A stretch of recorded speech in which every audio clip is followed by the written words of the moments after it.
Hey guys, welcome back to the channel. Fabrizio Romano here as always to keep you posted on the transfer market. It's World Cup final day, but we are always here to keep you updated, here with all the latest, with all the news, and so we jump into it together. And we go all in on several stories, so get ready. Remember guys, from tomorrow the World Cup is over, but the transfer window enters full swing, and so remember to subscribe to the channel, to comment, to be part of the family, because we are here every single day to keep you updated. I start with the confirmation. It's going to be the next 24 hours, the 24 hours of Morgan Rogers as a new Chelsea player. The deal is completed, will be signed on Monday, but everything is done. They already started, Aston Villa and Chelsea, to exchange all the documents for Morgan Rogers' deal. £117 million, no add-ons. Guaranteed fee, so the fee is 100% confirmed. Aston Villa believe is excellent business. Chelsea believe they added a fantastic player to the squad, so everyone very happy. Morgan Rogers signs a 6-year contract with an option for further season. And Arsenal with a big surprise. Arsenal will have to react now on the market, because we know they wanted to sign Morgan Rogers. He was the top target. The reality is that Mikel Arteta had direct conversations with Morgan Rogers over the recent months. So the player has been a serious target for Arsenal, but they were waiting because the hope was to negotiate on the price with Aston Villa. Arsenal were never going to put £117 million on the table for Morgan Rogers. I told you yesterday and I confirmed today. After more checks, after more calls, I can guarantee to you that Arsenal intention was to go to Aston Villa and bid for around £90 million, maybe maximum 100, but no more than this. Never going to offer £117 million. Chelsea decided to go all in and close the story immediately, and the only way to make it happen and to avoid an Arsenal counter hijack was to go all in and get the deal done in 24 hours, as they did. So Rogers is done. I keep following one of the things I was mentioning to you yesterday.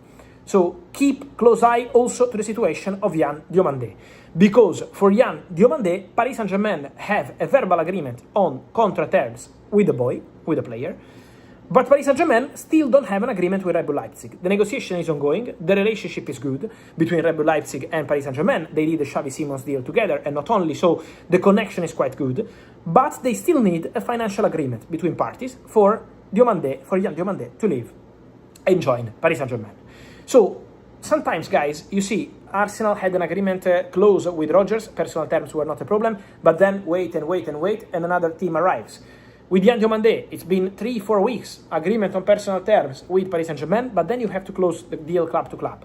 It's on PSG now to close this agreement. PSG remain the clear favorites, but I'm told that there are more clubs who keep calling on daily basis to understand if they can enter the deal. Arsenal did this over the recent days. There are more clubs calling behind the scenes to understand the situation of Yann Diomandé. So now it's on Paris Saint-Germain to close this story after the agreement with the player, also with the agreement with Leipzig. It's going to be important weeks, important days on this. Many questions as always, guys, also on the Manchester United situation. What's going to happen with the new midfielder? What's going to happen with the new stories? First of all, guys, finally, the fake story about Ederson is over. I think it's been quite an embarrassing one, with many people denying that the deal was over. For Ederson to Manchester United deal could be revisited later on during the summer. I told you on Friday last week, so 10 days ago, the deal is over. The deal is off. Ederson is returning to Atalanta. The denials coming from England on Friday, on Saturday, on Sunday last week were very clear. It's not true, maybe there is still a chance, it's still underway. No, it was not underway. So Ederson deal completely collapsed, and Ederson signs a new contract at Atalanta. So for Man United, the deal is 100% off and will not be recontacted Atalanta or the player in any case. On Manchester United midfield, I can confirm the appreciation for Manu Koné from Roma, but he's not the only one. They had contacts with the agents, but no bid to Roma, no club to club contact yet. So Man United are assessing options. Man United are very happy with the signings of Andre Santos and Yuri Tielemans. They believe that they got 2 top players for £85 million total fee. So Man United super happy about that. Now it's on picking the third midfielder, defensive, physical, who can break the lines, who can be an important player in that sense. Man United are exploring the market.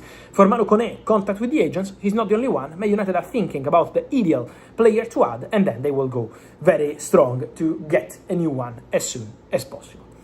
Then, guys, I also wanted to mention, on the other side of Manchester, the Rodri situation. Rodri's been fantastic at the World Cup with Spain.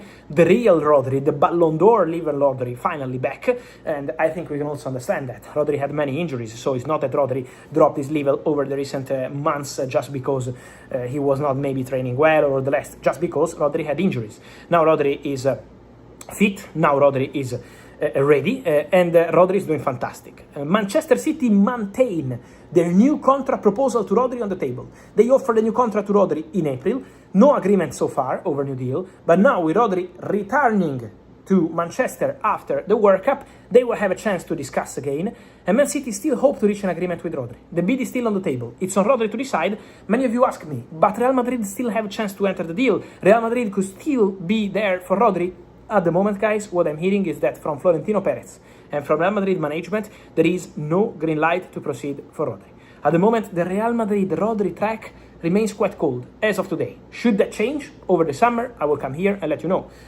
In some cases in the market, this can happen, guys. Bernardo Silva, at the beginning of the market, was offered to Real Madrid, and Real Madrid were not convinced. Then Jose Mourinho arrives. Jose Mourinho says, let's go for Bernardo Silva. Bernardo Silva, who wanted to decide his next club after the World Cup, decided to go to Real Madrid before the World Cup. Because sometimes the market is like this, guys. They can arrive and change the plan. But as of today, it's quite cold between Real Madrid and Rodri, and Manchester City keep offering him this new deal. So it's on Rodri to decide, stay at City and leave in 2027 as a free agent, or sign a new contract eventually. Now, then, guys, I wanted to mention quickly two more situations, two more cases, as we are talking about World Cup finalists like Rodri. Also, Cuti Romero is a World Cup finalist with Argentina, and he will leave Tottenham in the summer transfer window. After this World Cup, it's going to be time for new contacts between Romero, his camp, Tottenham, to decide about the exit. The plan is for the exit of Cuti Romero. Inter are interested, Barcelona are interested in case they sell a defender. So if a defender leaves, Barcelona can think about Cuti Romero. So these two clubs are there. Let's see if more clubs join the race. But Cuti Romero is fully expected to leave Tottenham Hotspur. So it's going to be one of the situations to watch in this summer transfer window, final 40 days, because it's going to be absolutely crazy.